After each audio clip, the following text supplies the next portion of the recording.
दोस्तों नमस्कार, मैं हूं आलोक पाठक और आप देख रहे हैं खबर दस्तक। एक चौंकाने वाली खबर आई है दिल्ली हाई कोर्ट से।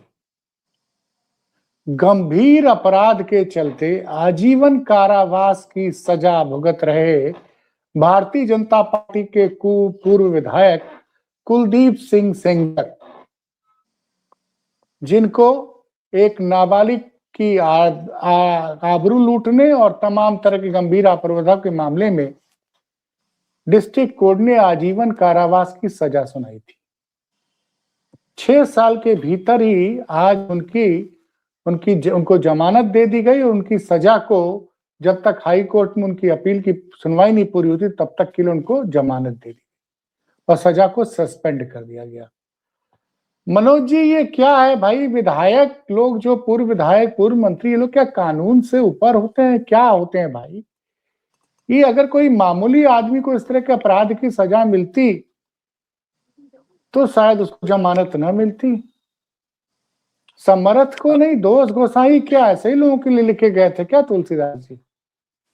देखिए पाठक जी, बिल्कुल सही बात आपने कही कि समर्थ को नहीं कोई दोष गोसाई है। लेकिन आपको एक शब्द इस्तेमाल करना चाहिए था। बीजेपी के पूर्व मंत्री, पूर्व विधायकों के लिए इस तरह के रास्ते हैं, दूसरे दलों के लिए नहीं है। दूसरे दलों के विधायक मौजूदा जेलों में हैं, मौजूदा विधायक सांसद जेलों में हैं, और तो और हमारी भी पार्टी के पूर्व मंत्री हैं। आपको नाम याद दिलाता हूं, गायत्री प्रजापति नाम। उनपे तो कोई हीनियस क्राइम का मामला नहीं बनता, कोई हीनियस क्राइम नहीं था, बस सिर्फ आरोप लगे थे। और आरोप के बाद वही जो जिन महिलाओं ने आरोप लगाए थे वो मुकर गए, लेकिन मुकरने पे ही कोर्ट ने उनको सजा दे दी और आज तक उनको जमानत नहीं मिल पाई, आज तक जमानत नहीं मिल पाई। नहीं तो ये मनोज जी मैं आपको रोक रहा हूं। आशा राम, राम रहीम, बाबा राम रहीम को तो सजा मिल चुकी, बार बार वो पैरोल पे बाहर छूट जाता है। वो भी सब जानते हैं कितने साधन संपन्न हैं।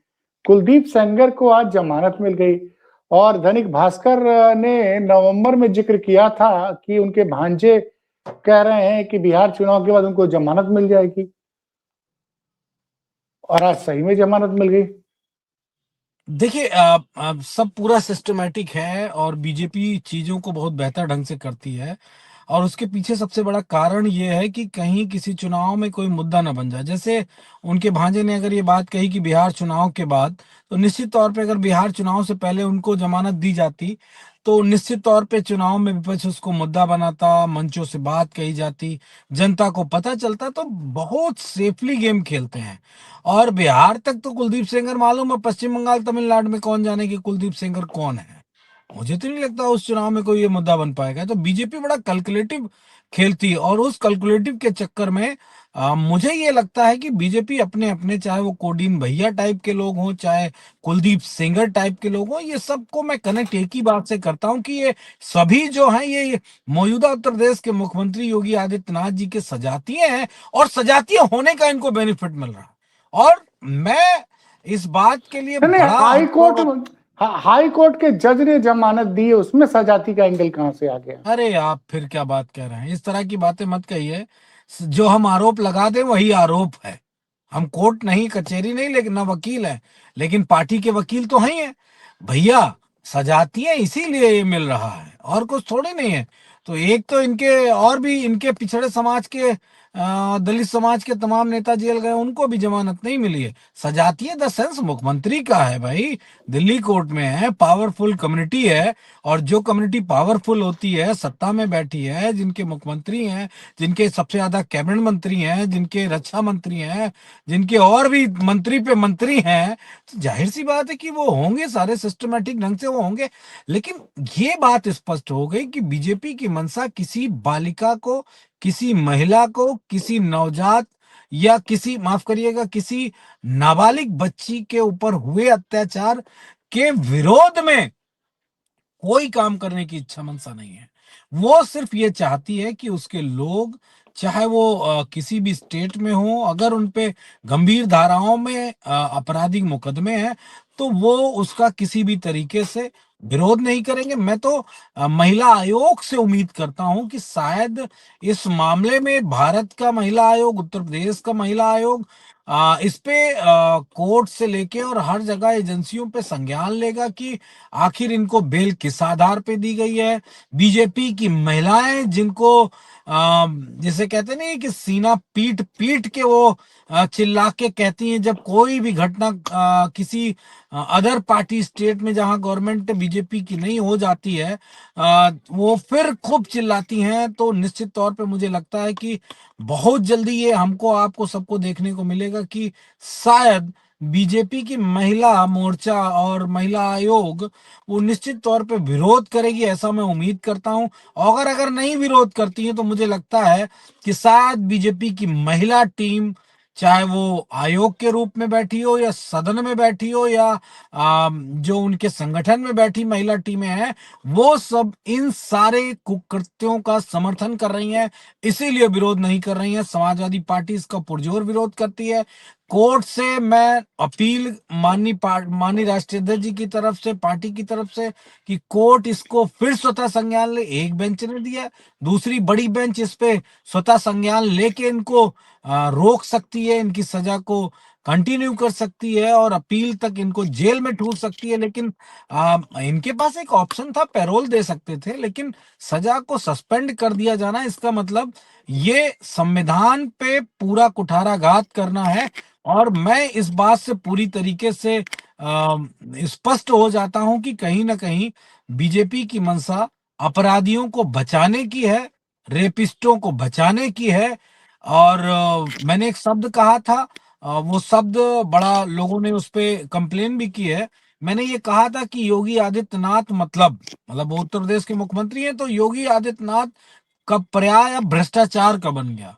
मैंने कहा था योगी आदित्यनाथ का पर्याय उत्तर प्रदेश में अनाचार हो गया। योगी आदित्यनाथ का पर्याय अब उत्तर प्रदेश में हो रही बालिकाओं के साथ अत्याचार के जो अत्याचारी हैं उनका समर्थक बन गया। तो मैंने जो आरोप बहुत पहले लगाए थे लखनऊ के कमिश्नर को, एक जाति के लोगों ने उस पे जाके कहा कि योगी आदित्यनाथ जी को इस तरह कहा जा रहा है, तो मैंने तब भी सही कहा था पाठक जी, और आज भी यही बात सही कह रहा हूं कि उत्तर प्रदेश में योगी आदित्यनाथ का मतलब बहन बेटियों की इज्जत आबरू लूटी जाएगी।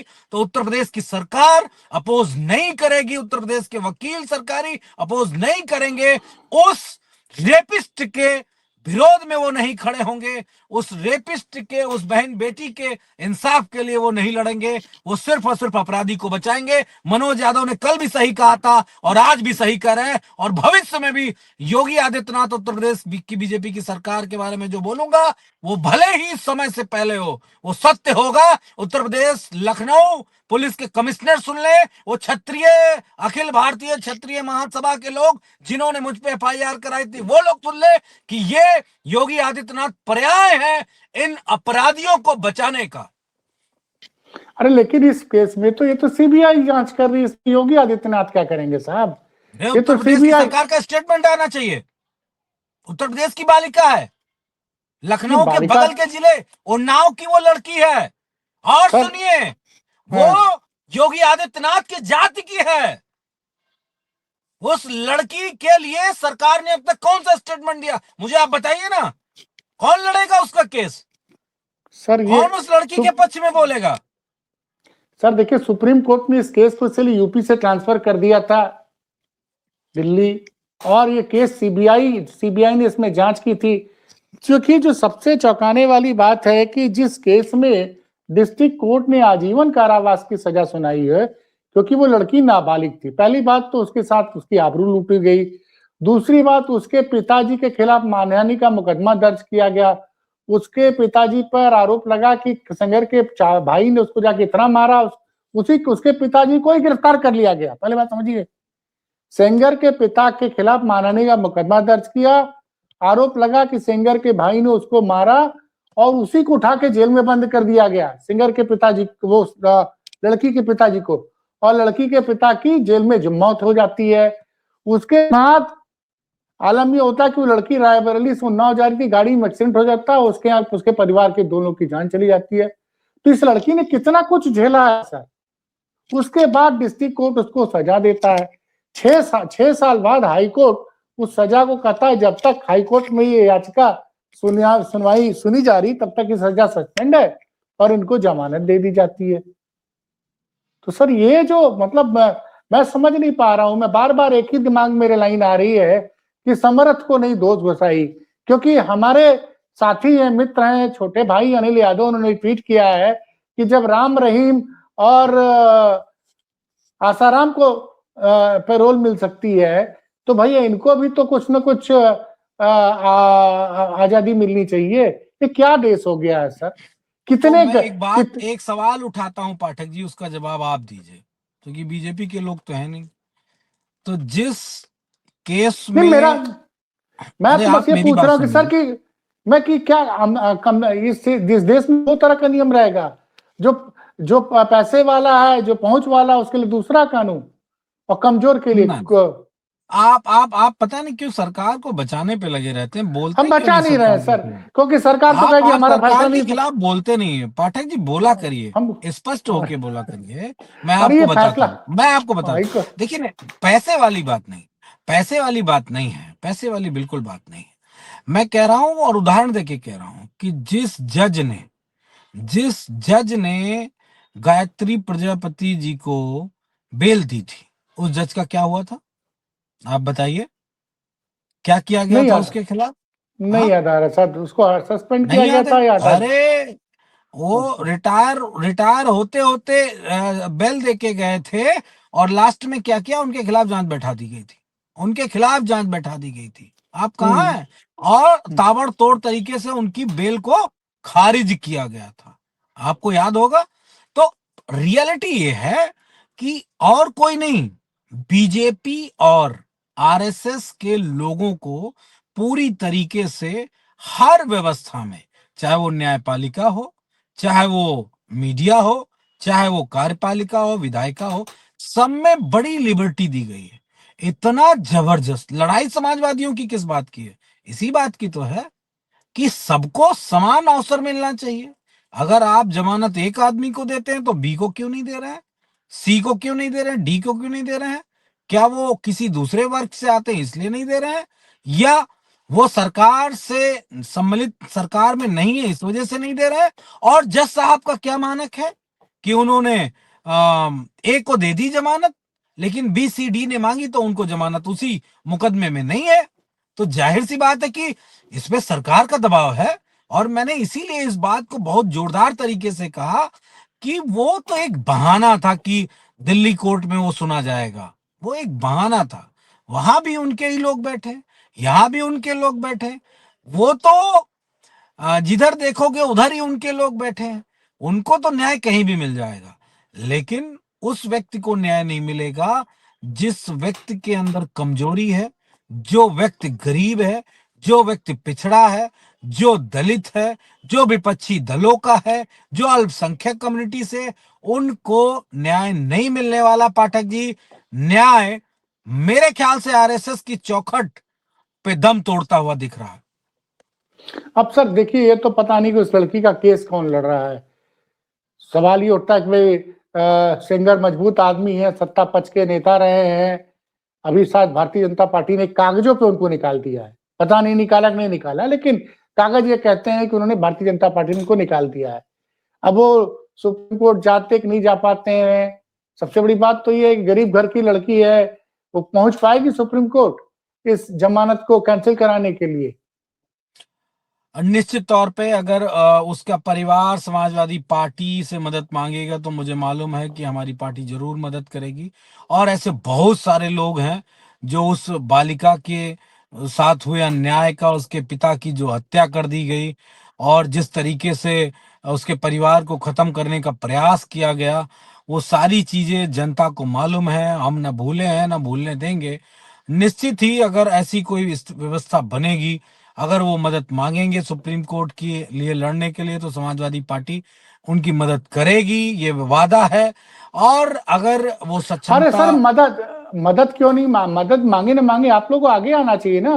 क्योंकि मैंने देखा निश्चित है कि तौर पे जेसिका लाल वाले केस में, जेसिका लाल की जब जान ली गई तो उस मामले में मतलब पब्लिक आगे आई थी और कोर्ट ने फिर कोर्ट फैसला बदलने में मजबूर हो गई थी। ये तो वही तमाशा हो गया ना।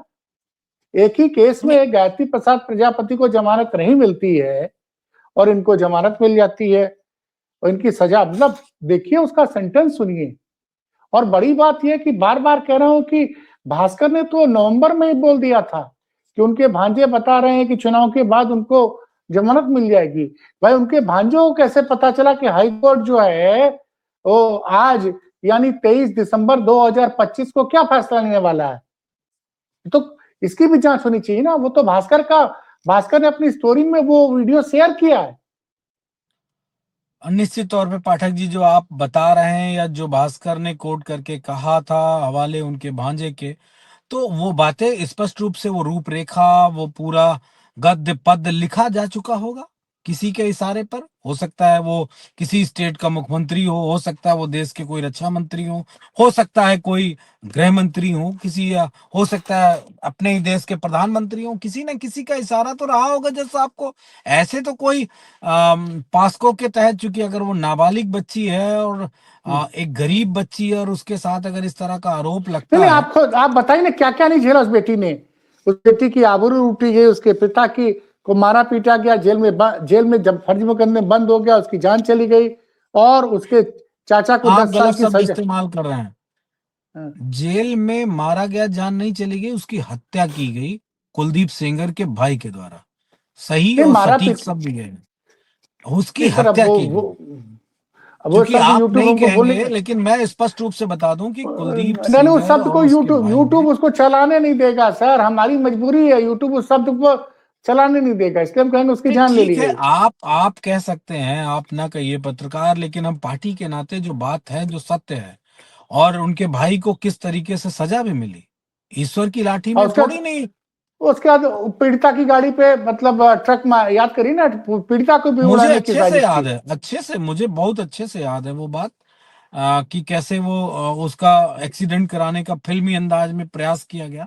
लेकिन मैं इतना ये बात बहुत जिम्मेदारी से नहीं नहीं, कहना आज चाहता हूँ। दो निर्णय हुए हैं मनोज जी, आपको पता नहीं है। जिस दिन शनिवार को विधानसभा में कोडीन कफ सिरप को लेकर बहस हो रही थी, उसी दिन हाई कोर्ट में कोडीन कफ सिरप के दो स्टॉकिस्ट, जो विभोर राणा और विशाल सिंह, जो जिनकी फोटो भारतीय जनता पार्टी के नेताओं के साथ आई थी सहारनपुर के, उनको जमानत दे दी गई। आप देखिए ना। तो क्यों नहीं होगी? भतीजे हैं, भतीजे हैं, भाई है, ये सब भाई भतीजे हैं, उनको जमानत क्यों नहीं मिलेगी ये बताइए? वो कैसे इतने दिन जेल में रह सकते हैं? और फिर जिन पे हाथ हो उत्तर प्रदेश के मुख्यमंत्री जी का पूरी तरीके से, तो वो जमानत क्यों नहीं मिलेगी ये बताइए? और मैं तो ये समझता हूं कि सत्ता कोई भी आए, कोई भी सत्ता आए पाठक जी, कोई भी सत्ता आए, अगर उसके अंदर ये हनक नहीं है तो उस सत्ता का कोई मतलब नहीं। खैर, मतलब समाजवादियों को ये अवसर कभी नहीं मिल सकता है, क्योंकि समाजवादी सरकार बनते ही मीडिया एक्टिवेट, न्यायपालिका डबल एक्टिवेट, विधायिका तो जो है ये विपक्ष वाली वो भी एक्टिवेट, और कार्यपालिका तो पूरी तरीके से चुस्त दुरुस्त हो जाती है। कभी नहीं कोई नहीं अमिताभ मनोज, ठाकुर बन के सामने आ जाता है। एक मिनट, मनोज एक भाई मिनट रुकिए, देखिए। मैं अपनी बात कह लूं, लाइन दो लाइन कह लूं, आप सवाल पूछिएगा। कोई अमिताभ ठाकुर बन के सरकार का विरोध करने लगेगा, कोई एसपी सिंह जैसा कोई अधिकारी आएगा और सरकार का विरोध करने लगेगा, इस तरह के पत्र लिखे जाने लगेंगे। क्यों? क्योंकि वो तो समाजवादियों की सरकार है, उसका तो विरोध किया जा सकता है। अब किसी की माई ने दूध नहीं पिलाया है, ये शब्द मैं अरे बहुत जिम्मेदारी से कह रहा हूं, मैं अमिताभ फिर कह ठाकुर रहा तो हूं। जेल में, अमिताभ ठाकुर तो जेल में है। अब किसी की माई ने दूध नहीं पिलाया कि वो ब्यूरोक्रेट्स बन के, वो न्यायपालिका में बैठ के और इस तरह के पदों पे बैठ के सरकार का विरोध कर सके। अब कोई नहीं है। अमिताभ ठाकुर की बात छोड़िए, वो एक एक उदाहरण के लिए एक व्यक्ति हो सकते हैं।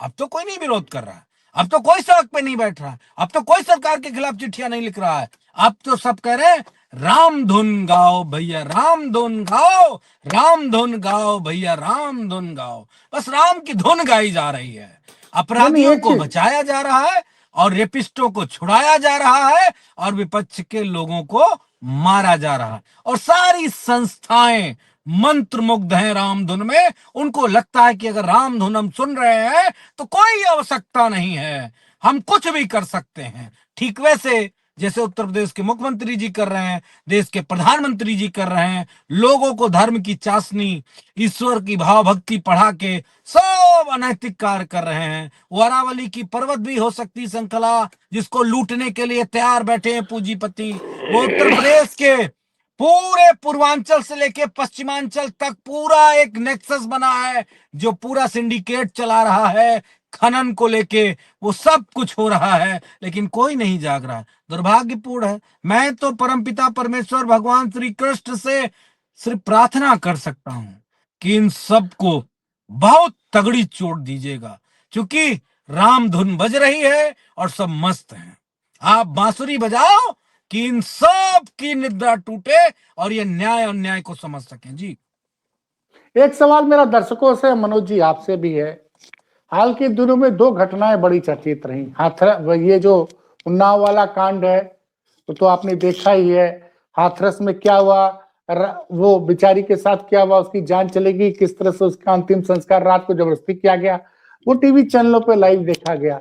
और एक कांड और हुआ था प्रधानमंत्री के संसदीय निर्वाचन क्षेत्र में। एक आईटी बीएचयू की लड़की के साथ कैंपस के अंदर बीजेपी आईटी सेल के जुड़े 3 लड़कों ने उसकी आबरू लूटी थी और उसमें एक बीजेपी नेता का दामाद था।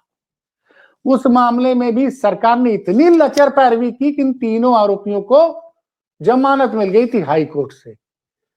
तो सवाल यह है कि दर्शक ये समझें कि जब आबरू लूटने का आरोप भारतीय जनता पार्टी से जुड़े लोग या भारतीय जनता पार्टी के पूर्व विधायक को लगेगा तो उसमें सरकार कैसी लचर पैरवी करती है कि उस केस में भी जिसमें यह दावा किया गया था, जब पूरा बीएचयू के लड़कों ने धरना प्रदर्शन किया था पूरी दुनिया में, चूंकि बनारस हिंदू यूनिवर्सिटी विश्व का जाना माना शिक्षण संस्थान है, उसमें लड़के लड़कियों ने आंदोलन किया। जो आंदोलनकारी वे लड़के तो उनके ऊपर ही एससी एसटी का मुकदमा ठोक दिया गया था। और बाद में जब पोल खुली, सीसीटीवी फुटेज सामने आई तो पता चला आबरू लूटने वाले तीनों बीजेपी के आईटी सेल के कार्यकर्ता हवाई जहाज हेलीकॉप्टर में बैठकर मध्य प्रदेश और राजस्थान में उस बेटी की आबरू लूटने के बाद, ये घटना थी 1 नवंबर और 2 नवंबर की रात को 2023 में, मध्य प्रदेश, राजस्थान, छत्तीसगढ़ में भाजपा का प्रचार कर रहे थे। उन सबकी फोटो सबके साथ थी। तब बीजेपी के लोगों ने कहा था कि, प्रशासन के लोगों ने कहा था कि 1 महीने के अंदर हम फास्ट ट्रैक कोर्ट में मुकदमा चलाएंगे और आरोपियों को सजा दिलाएंगे। वो तो नहीं हुआ। साल भर के अंदर तीनों आरोपी को जमानत मिल गई और अब ये कुलदीप सेंगर, जिनको की गंभीर आरोप में अपराधी पाया, डिस्ट्रिक्ट कोर्ट ने उनको आजीवन कारावास की सजा दी। हाई कोर्ट से उनकी सजा को फिलहाल अपील सुनवाई तक सस्पेंड किया गया और जमानत दे दी गई। तो मनोज भाई, क्या माना जाए? देखिए, क्या एक माना जाए नारा अंत में? लगाया था हाँ, बीजेपी के लोगों ने, एक नारा लगाया था समाजवादी पार्टी की सरकार में। वो कहां से बना था, कहां से चला था, वो आप सबको मालूम है। लेकिन बीजेपी के लोग कहते हैं, जिस गाड़ी में सपा का झंडा उसमें बैठा कोई गुंडा। गुंडा तो कोई नहीं बैठा, लेकिन जिस गाड़ी में भाजपा का झंडा उसमें बैठा बलात्कारी बंदा। इस बात की पुष्टि आपके सवालों से, मेरे जवाबों से हो जाती है। बीजेपी मतलब बलात्कारी पार्टी। बीजेपी मतलब बलात्कारियों को संरक्षित करने वाली पार्टी। बीजेपी मतलब सिर्फ और सिर्फ बच्चियों को, औरतों को, महिलाओं को, उनकी आबरू को लूट कर अपराधियों को छुड़ा देने वाली पार्टी। तो इस बात का जवाब ज्यादा इस पे मैं कहने के मेरी बॉडी अलाउ नहीं करती है, क्योंकि फिर मेरे अंदर एक, जैसे कहते नहीं भगवान शिव का त्रिनेत्र खुलता है, वैसे मेरे अंदर एक अजीब सा जुनून आता है कि मैं इनकी धज्जियां उड़ा दूं। लेकिन बस इतना ही कहूंगा, अंतिम बात, जिस गाड़ी में, उत्तर प्रदेश की जनता सुन ले, बहन बेटियां सुन ले, जिस गाड़ी में लगा भाजपा का झंडा उसमें बैठा कोई बलात्कारी बंदा। ये बात स्पष्ट है। और उस बलात्कारी की संरक्षण अगर कोई दे रहा है तो वो सिर्फ और सिर्फ बीजेपी आरएसएस को लोग दे रहे हैं। इस देश के न्यायिक व्यवस्था को, सुरक्षा करने वाली व्यवस्था को सोचना पड़ेगा कि कब तक रेपिस्टों को बचाएगी ये सरकार और कब तक ये न्यायपालिका और कार्यपालिका सब चुप रहेंगे। कैसे विपक्ष की आवाज में आवाज नहीं बनेंगे। तो मैं वही अंतिम बात कह के अपनी बात खत्म करूंगा। अगर इस व्यवस्था पे विश्वास नहीं है तो मुझे प्रभु पे विश्वास है। ठीक वैसे ही जैसे कुलदीप सेंगर के भाई को भी भैंसा कुंड का रास्ता मिल गया, ईश्वर ने दे दिया, उसको भी रास्ता दे दिया और वो भी गौलोक चला गया। तो ठीक है, योगी आदित्यनाथ नहीं न्याय देंगे, उत्तर प्रदेश की सरकार, देश की सरकार अगर न्याय नहीं देगी तो ईश्वर जरूर न्याय देंगे, और वो न्याय सजा के रूप में नहीं होगा। क्या होगा वो आप सब समझते हैं। जी धन्यवाद। चलिए सर, धन्यवाद।